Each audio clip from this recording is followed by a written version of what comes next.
วันนี้คิส DIY มีเมนูคลายร้อนมาฝากกันค่ะ เราจะทำคัพเค้กไอติมเย็นๆที่ทานได้ทั้งหมดทั้งตัวไอติมเองแล้วก็ถ้วยใส่นะคะ ไปทำคัพเค้กไอติมกันเลยค่ะ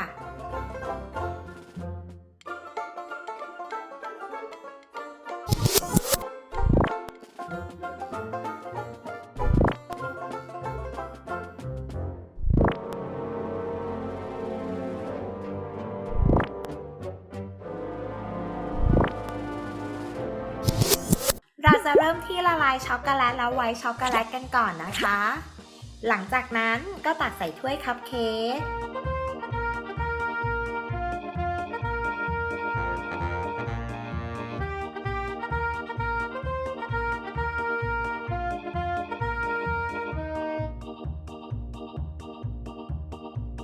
แล้วก็กลิ้งตัวช็อกโกแลตนะคะให้เกาะทั่วทั้งถ้วยคัพเค้กเลยค่ะ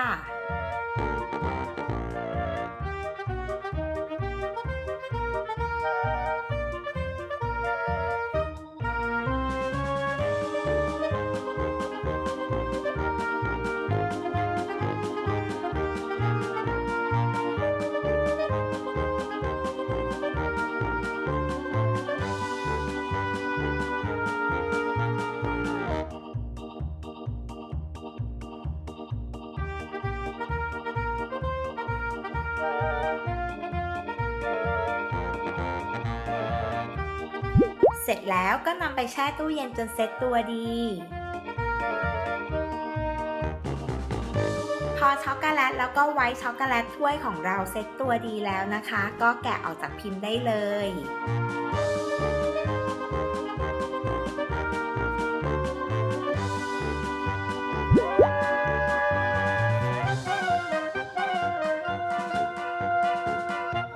จากนั้นก็มาเตรียมตกแต่งกันค่ะ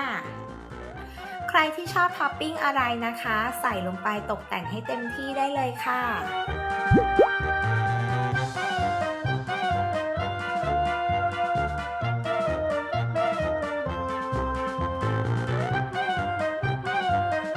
น้องๆสามารถฝึกจินตนาการไปด้วยเลยนะ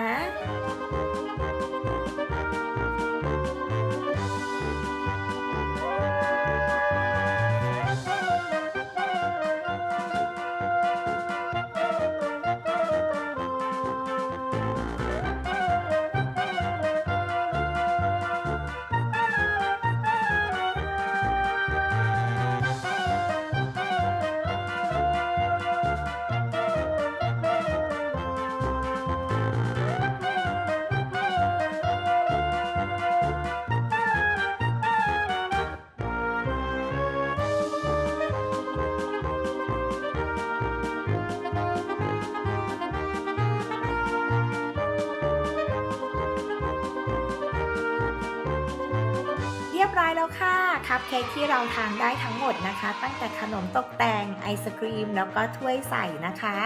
ครั้งหน้า Kiss DIY จะมีเมนูไหนมาให้สนุกกันอีกนะคะกด Subscribe Kiss Kitchen เอาไว้แล้วก็ที่สำคัญอย่าลืมกดกระดิ่งกันด้วยนะคะ